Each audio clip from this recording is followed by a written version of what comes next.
സതീശൻ നടത്തിയ മംഗലാപുരം യാത്ര വിവാദത്തിൽ. കേരള നിയമസഭാ തെരഞ്ഞെടുപ്പ് ഫലം നാളെ വരാനിരിക്കെ മെയ് 1 പ്രതിപക്ഷ നേതാവ് വി.ഡി. സതീശൻ നടത്തിയ മംഗലാപുരം യാത്ര വിവാദത്തിൽ. ചാർട്ടേഡ് വിമാനത്തിലാണ് വി.ഡി. സതീശൻ മംഗലാപുരത്തേക്ക് പോയതെന്നാണ് റിപ്പോർട്ടുകൾ വ്യക്തമാക്കുന്നത്. ഇതുമായി ബന്ധപ്പെട്ട വിവരങ്ങളും ദൃശ്യങ്ങളും സോഷ്യൽ മീഡിയയിൽ വ്യാപകമായി പ്രചരിക്കുകയാണ്. രാവിലെ 8:40-നാണ് വി.ഡി. സതീശൻ മംഗലാപുരത്തെത്തിയത്. ഇവിടെ വെച്ച് NDAയുടെ ഭാഗമായ JDSന്റെ നേതാക്കളുമായി വി.ഡി. സതീശൻ കൂടിക്കാഴ്ച നടത്തിയതിന്റെ ദൃശ്യങ്ങളും സോഷ്യൽ മീഡിയയിൽ പ്രചരിക്കുന്നുണ്ട്.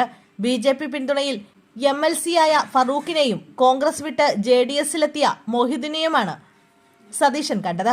വി.ഡി. സതീശന് ഇവർ വിരുന്ന് നൽകിയതായും സൂചനയുണ്ട്. വി.ഡി. സതീശനൊപ്പം വിമാനത്തിലുണ്ടായിരുന്ന സഹയാത്രികൻ K. റജികുമാറാണ്. സ്വർണ്ണപ്പാളി കേസിൽ SIT ചോദ്യം ചെയ്ത വ്യക്തിയാണോ ഈ റജികുമാർ എന്ന തരത്തിൽ സോഷ്യൽ മീഡിയയിൽ ചോദ്യങ്ങൾ ഉയരുന്നുണ്ട്.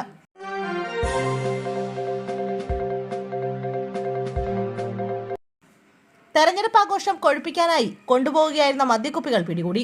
60ഓളം കുപ്പി വിദേശ മദ്യവുമായി 2 പേരെയാണ് എക്സൈസ് സംഘം പിടികൂടിയത്. എടത്തനാട്ടുകര സ്വദേശികളായ 2 പേരാണ് കാളികാവ് വെന്തോടത്ത് വെച്ച് അറസ്റ്റിലായത്. ഇവർ സഞ്ചരിച്ചിരുന്ന സ്കൂട്ടറിൽ ഒളിപ്പിച്ച നിലയിലും 2 ബാഗുകളുമായാണ് മദ്യം സൂക്ഷിച്ചിരുന്നത്.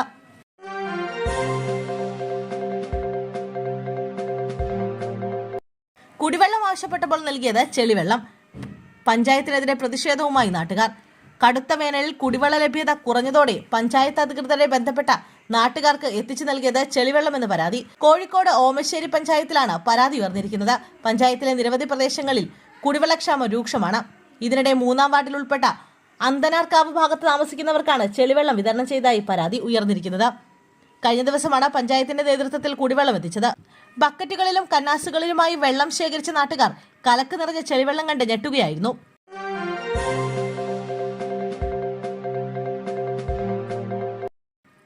നിയമസഭാ തെരഞ്ഞെടുപ്പ് ഫലം വരുന്നതിന് മുമ്പേ വേങ്ങരയിൽ ആഘോഷം തുടങ്ങി UDF പ്രവർത്തകർ. മുസ്ലിം ലീഗ് സംസ്ഥാന സെക്രട്ടറി KM ഷാജിയാണ് വേങ്ങരയിലെ UDF സ്ഥാനാർത്ഥി. സബാഹ് വേങ്ങരയാണ് LDFന്റെ സ്ഥാനാർത്ഥി. ആഘോഷത്തിന്റെ ഭാഗമായി പ്രവർത്തകർ പച്ചലഡു വിതരണം ചെയ്തു. ആഘോഷം ഒരു ദിവസം നേരത്തെ തുടങ്ങിയാണെന്നും നാളെ വെടിക്കെട്ടടക്കമുള്ള പരിപാടികൾ ഉണ്ടാകുമെന്നും പ്രവർത്തകർ പറഞ്ഞു. നിയമസഭാ തെരഞ്ഞെടുപ്പ് ഫലം വരാൻ മണിക്കൂറുകൾ മാത്രമാണ് ബാക്കിയുള്ളത്. 27 സീറ്റിൽ മത്സരിച്ച മുസ്ലിം ലീഗ് ചരിത്രത്തിൽ ഏറ്റവും കൂടുതൽ സീറ്റ് നേടി വിജയിക്കാനാവുമെന്ന പ്രതീക്ഷയിലാണ്. അസം, തമിഴ്നാട്, പശ്ചിമബംഗാൾ, പുതുച്ചേരി സംസ്ഥാനങ്ങളിലെ നിയമസഭാ തെരഞ്ഞെടുപ്പ് ഫലവും നാളെയാണ് വരുന്നത്.